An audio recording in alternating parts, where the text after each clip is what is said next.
Okay, so today we got kind of an interesting discussion on entrepreneurship, web businesses, people who try to start social networking sites.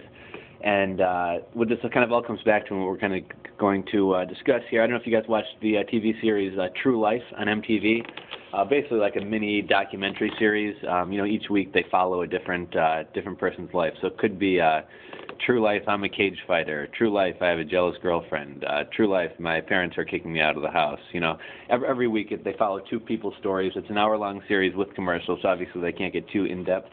But last night was True Life, my parents are cutting me off.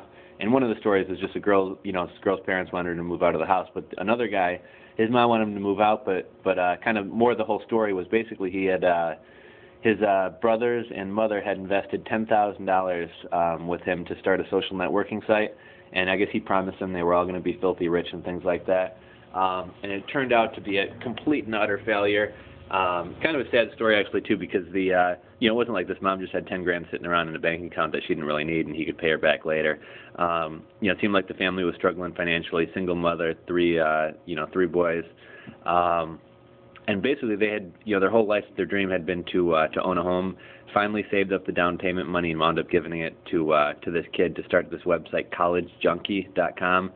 And I guess we'll get into this. Before I start knocking the kid too hard, I do want to say he seems like a good kid. Got to give him props for trying to start a business and trying to do something and having a vision for something. And following his dream. Got to give him credit for that. Also, I got a bunch of buddies who say they want to start this business, that business, start a website, and they sit around never doing anything but talking. So you got to give this kid some props for follow through. It's just the execution was horrendous. Decision making was bad. He was totally naive about the whole thing, and kind of wound up hurting his mother and his brothers in the process.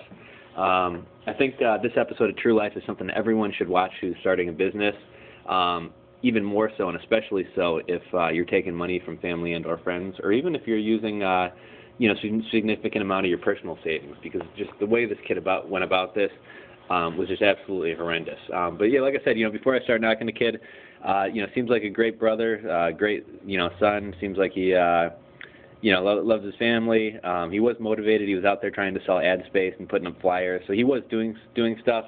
But just the execution of this was just horrendous. And just for starters, at the very beginning of the episode, he talks about his website is collegejunkie.com. Junkee spelled Junkee.com.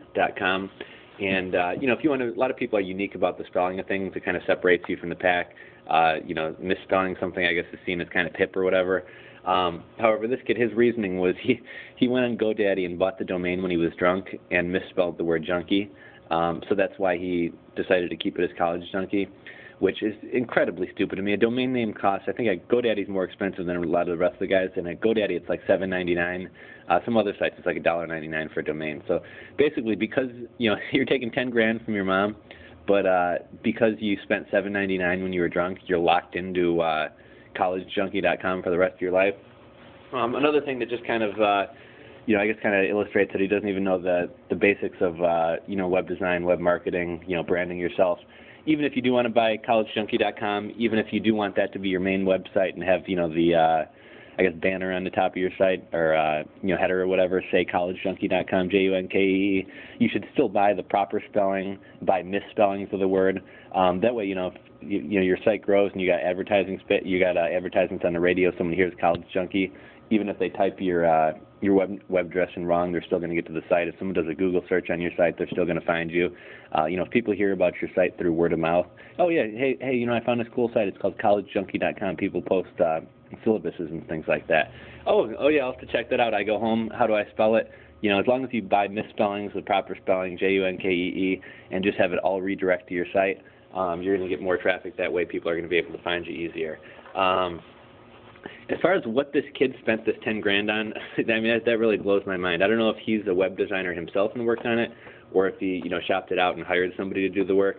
But the site for 10 grand looks absolutely horrible. I mean, I run a couple sites and blogs and things like that, and I don't claim to be the best, web design guy out there. I'm actually pretty horrible. I can't even design a website. I use Blogger and things like that. But I know my limitations. I know my skill set, and I work within that. And my website, which cost me absolutely nothing to make, is better than his website he sunk $10,000 into. So They didn't really touch on this, but I was really curious to know whether he shopped out the web design or whether he did it himself. But yeah, I mean, I wasn't impressed with the site. I'm sure he's probably got some traffic now just from being on that TV show. I know as soon as I heard collegejunkie.com on the thing, I went and checked it out just to see what the site was. Personally, I was kind of unimpressed. It didn't look like anything too fancy. The other thing, you have to have Facebook to log in. Personally, I don't do Facebook, and I know a lot of people do, but there's also, you know, plenty of holdouts, and you're missing out on those people. The other thing I would have to knock about the site, you really can't get any idea of what the site is without signing up. And a lot of people, you know, if they don't know what the site is, they're not going to invest the time and effort into signing up. It'd be nice if he showed some screenshots of what the actual thing's going to look like, gave a better idea of how the site's going to function, what the site's going to do for me, things like that. Basically, all you, from the homepage, I mean, yeah, he's got an About Us section or something like that, but really all you know is, okay, here's some kind of, you know, academic / dating / social networking site. You really have no idea what the actual site is, no screenshots. You know, no user profiles on the front. I don't think there's, not that testimonials are really that great of a thing, but no testimonials. You just really can't get any idea of what the actual site is. Another thing just about the kid and what he was doing, he was talking to a buddy of his, because his mom was basically saying, you got to start paying me rent, you got to start contributing to the household, you know, this website can't be a full-time thing anymore, we gave you a year, you got all our money, we need our money back, you know, you need to help support the family, things like that. And he's talking to his buddy, oh, you know, I think I might be joining you at the factory, and kind of asking advice, and oh, will I be kicking myself down the road for not following my dream? And I'm wondering, what the hell's wrong with this kid that he, you know, just because he has to go get a job, all of a sudden the website is done and his dream is done? I mean, really, like, unless the kid is spending 24 hours a day on working on that website, I don't know why he couldn't hold a regular job, part-time or full-time, and work on the website on the side. Like I said, you know, I run a couple websites, run a couple blogs. I got a small business on the side with a buddy. I still work a 9 to 5. Right now, it's kind of a supplemental income for me, although it's growing, you know, steadily growing. But the other thing, if you're working, you got money to sink back into that website, you know, whether it's advertising or whatever else. It didn't seem like this kid was spending any money on advertising. I do got to give the kid props for being a salesman. He was going around selling ad space, and he hadn't sold much of it, but yeah, you know, on the episode, he walks into a bar and tells the guy a little bit about the site, and he did have a professional presentation and things like that. And he's like, oh yeah, we could give you the whole year of advertising on the site for $600. Can you do that? And it's kind of like, you know, a little hick bar owner guy was kind of like, yeah, I can do that. I mean, I guess that comes out to about $50 a month or something like that. But I mean, just for this kid, the kid had no product. The website is absolutely horrible. He has no traffic. So to be able to get someone to shell out $600 for that, I mean, this kid's a hell of a salesman. I at least got to give him that. But yeah, I mean, my thing, and just the kind of naivety and also kind of, I guess maybe a little bit of immaturity was, why can't you get a job at the factory, make $15 an hour, and when you get home from work, you know, work on the website? I find it hard to believe that he was, you know, investing 12, 14, 16 hours a day into the site to the point where he, you know, he couldn't also hold down a job. And if he was investing that type of time and was still getting the results he was getting, you know, maybe it's just not in the cards for him to run a website. You kind of got the idea that he watched the movie Facebook and thought, oh, I want to fuck hot Asian girls and zip line from from the chimney of a house into a pool in California. Like, just the whole idea kind of seemed kind of naive, ill thought out. I don't think he realized. I mean, think about how many social networks popped up after the popularity of MySpace and Facebook and things like that. I also think MySpace, a huge company that was bought by, what was it, Fox or whoever. Anyhow, you got a company with, what, probably hundreds of employees, millions of dollars, and they couldn't make their site work.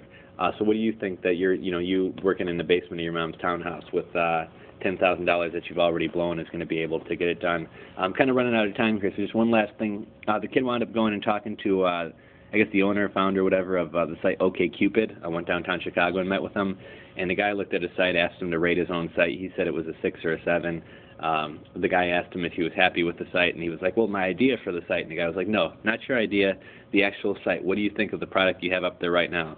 And the kid was like, oh, well, I guess maybe a 6 or a 7. The guy looked at it. The guy tried. I thought the guy was actually being a little bit harsh with him. The guy told him it was a 1, a horrible website, things like that. But get this, after a whole year, I hope they were talking about 77,000, which would still be bad. But the guy said, you know, I kind of missed what he said, but I thought the guy said you have 77 hits.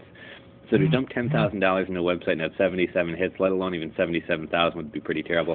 Coming up on 10 minutes, so I got to go, but check out that True Life episode. Real interesting. That's it.